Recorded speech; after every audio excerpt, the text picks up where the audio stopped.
Hello team, Mr. Bryant here. I wanted to give you a heads up. We have testing week this week.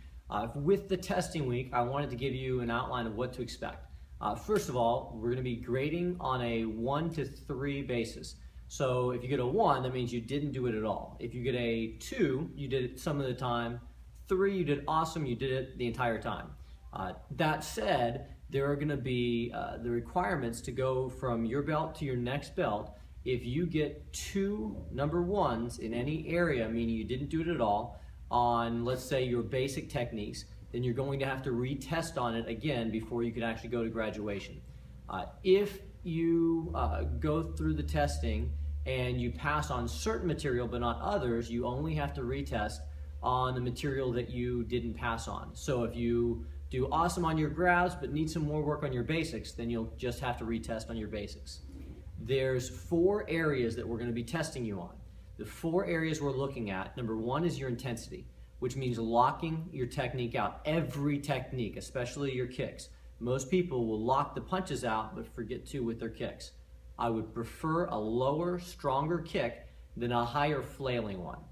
So number 1, lock it out. Number 2, we're going to be watching your guard, especially your backhand. When you put your guard up, if your one hand's doing a technique and your other hand's just hanging out, it's going to hurt you. So make sure you have both hands in place when you're doing techniques.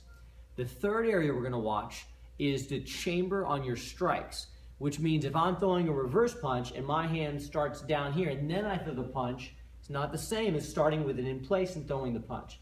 The same is true, and especially so with your kicks. When you're kicking, don't just pick your knee up and throw it. Chamber the kick in correctly and then shoot your kick, and again, lock it out. And then the last area we're going to watch is your balance and stances, which means that when you're throwing your strikes, after a kick, after a punch, you should still be centered and be balanced. If you're wavering as you come down, it means you lost some of your control. If you do not pass on a specific area, let's say you pass on every area except for grabs. Whatever areas you do not pass on, you'll have to come back a different day that week to retest.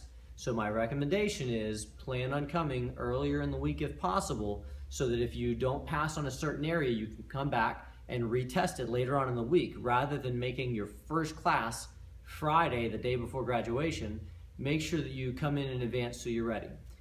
And if you do not pass, let's say you come in a couple times, you're just not ready to test, that's okay. If you don't do the graduation, then we'll get you ready for the next one. We also have on Friday evenings at 7 o'clock, unless we have any kind of special event going on, the Friday 7 o'clock specialty class is specifically designed for students that weren't ready to test. If you weren't ready to actually graduate to your next belt, then you can come to that class several times and we'll work on whatever material you were not ready for, that you need work on and help with. And in that class, we'll then make sure you're ready and you can do a private graduation on that day at that time during the 7 o'clock Friday class if you missed the regular graduation. That should be everything. If you have any questions, please let me know. Other than that, be excited. It's fun. Even if you have challenges with it, that's okay. That's what makes us better. I'll see you guys in class. Thank you so much.